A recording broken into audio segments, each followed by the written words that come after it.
Everybody expects big things from USC and Lincoln Riley, and rightfully so. With the amount of talent that he brought in via the transfer portal and his reputation as a head coach at Oklahoma, there's reasons to believe that USC can be a Pac 12 championship team and really maybe even a college football playoff team. Lincoln Riley has brought Oklahoma to there multiple times, and they believe that he can do the same at USC. Now, whether or not that's possible remains to be seen. We got to see it on the field. But when you look at this top 10 of players, it's really hard to not believe that. When you look at his history at Oklahoma, you look at the talent that he brings into, it's going to be really exciting and really hard for teams and fans to really avoid the hype that is the USC Trojans. Obviously, we have to start with Caleb Williams, the Oklahoma quarterback, to transferred with Riley to, well, Riley didn't transfer, but he comes to USC with Lincoln Riley. And really, as part of the year as a starter, you saw the explosive playmaking ability. Over 1,900 yards, 21 touchdowns, and just 4 interceptions. Also rushed for 442 yards and 6 more scores. He is going to be a Heisman contender. He is going to get a ton of attention, a ton of hype, and we're going to hear about Caleb Williams, which is really good because the Pac 12 has kind of fallen back a little bit in terms of recognition on a national level, and Lincoln Riley and Caleb Williams can bring that back. You already saw the uptick in recruiting. You've already seen the excitement build, and with a team in LA being good again, that grows national attention towards the West Coast. And even with all this realignment, it's still a West Coast team that is going to get more eyes on Pac 12 After Dark. It's going to get more eyes on other teams too. So USC being good has more benefits than just for the Trojans. Caleb Williams' top target is going to be Jordan Addison. The Bolitnikoff winner had almost a 1,600-yard season with 17 touchdowns at Pitt, and obviously there was some drama with his transfer and his recruitment, if you want to call it that.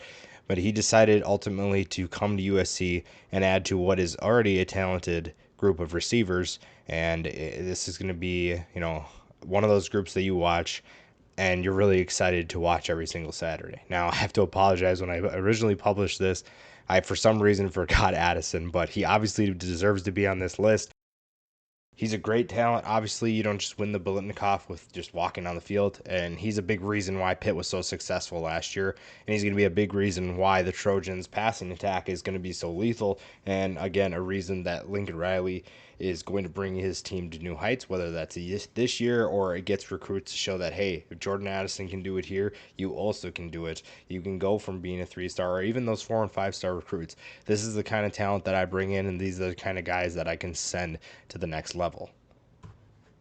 Travis Dye was a backup behind some talented players, and he found a way to be a starter, and last year showcased what he could do. Over 1,200 yards and 16 touchdowns as a rusher.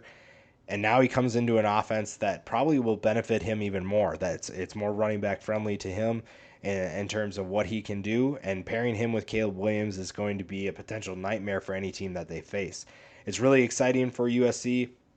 I think running back was going to be a concern this year until they added Travis Dye and Austin Jones. And now they're looking at a rushing attack that could be potentially lethal in 2022. The offensive line gets a lot of flack for their performance last year, but there were plenty of solid pieces there. Andrew Voorhees is one of those guys, an all Pac-12 type talent, a guy that is going to make life easy for Caleb Williams and the running backs that they have coming in. And that is something that is huge because one of the things that, while Lincoln Riley had good quarterbacks at Oklahoma, sometimes people forget that they had some of the best offensive lines we've seen in the last decade. This is a coach that knows what's important. He knows what he needs to get. An offensive line is where he's going to start. Tuipu Loto is really a guy that you're not going to talk about a ton if you're not paying attention to the Pac-12. And like I said before, the Pac-12 has been kind of flying under the radar. So a guy like him is not going to get the recognition on a national scale. I think he is an extremely talented playmaker. I think that he has the potential to be an all Pac-12 type talent and someone that is going to be an NFL draft pick as well. You're going to get tested in Lincoln Riley's system. You're going to get tested against that offense, and you're going to get a really good skill set if you're able to find a way to get to the passer and disrupt that offense. Shane Lee had a year in 2019 where he was the starter. He was the guy with Christian Harris. And then obviously things happened and he became a backup. Decided to transfer to USC, and now he gets the chance to be that starter again. He gets to showcase his playmaking ability, and I think that USC fans are really going to like what they see out of Shane. Shane is, in 2019 hit 86 tackles, 6.5 tackles for loss, 4.5 sacks. He did a little bit of everything, and he is strong. He is so strong, and I think you're going to see a lot of that strength and power in his frame, and you're going to see that he can be disruptive for any team that's trying to block him. Now, I think a lot of people are just going to assume that Mario Williams should be in this spot, and it's fine. If you want to put Mario Williams here, go ahead. I think that he's super talented. I am not insulting Mario Williams by not putting him on here, but Gary Bryant Jr. to me is someone I think benefits the most from the arrival of Lincoln Riley. Taj Washington could be on this list too. You could put him here. It doesn't really matter. There's so many options to pick from. Gary Bryant, 579 yards, 7 touchdowns. I think with teams focusing elsewhere or trying to stop other players, he's going to be the guy that flies under the radar and has a good season. On defense, there's a couple underrated players. Corey Foreman is one of those guys.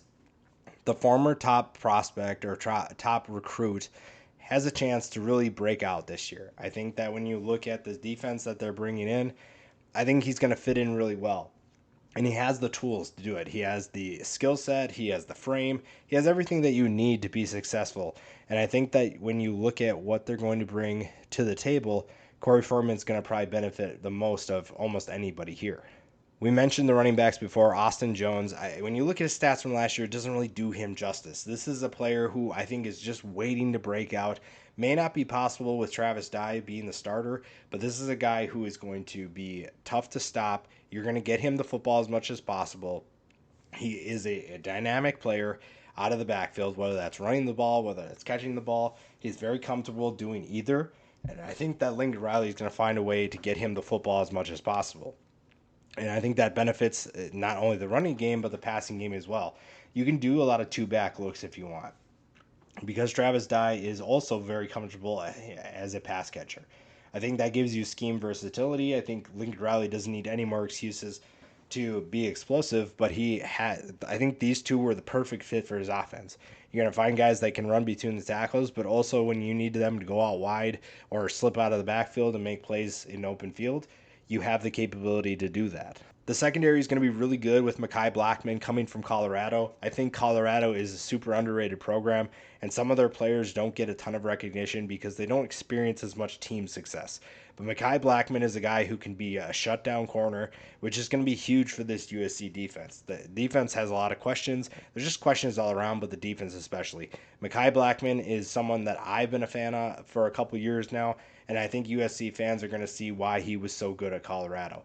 There's so many players that are coming into this program and players that we didn't even mention in this list that are going to be super good, and USC is really going to benefit from that. Lincoln Riley obviously comes in with a ton of hype. Caleb Williams comes in with a ton of hype, and if they live up to those expectations, then obviously things are going to go really well. I don't know if it's going to be a college football playoff team, but this is a team that is going to get a lot of national attention. They're going to be on TV a lot, and you're going to be talking about USC for as long as Lincoln Riley is there.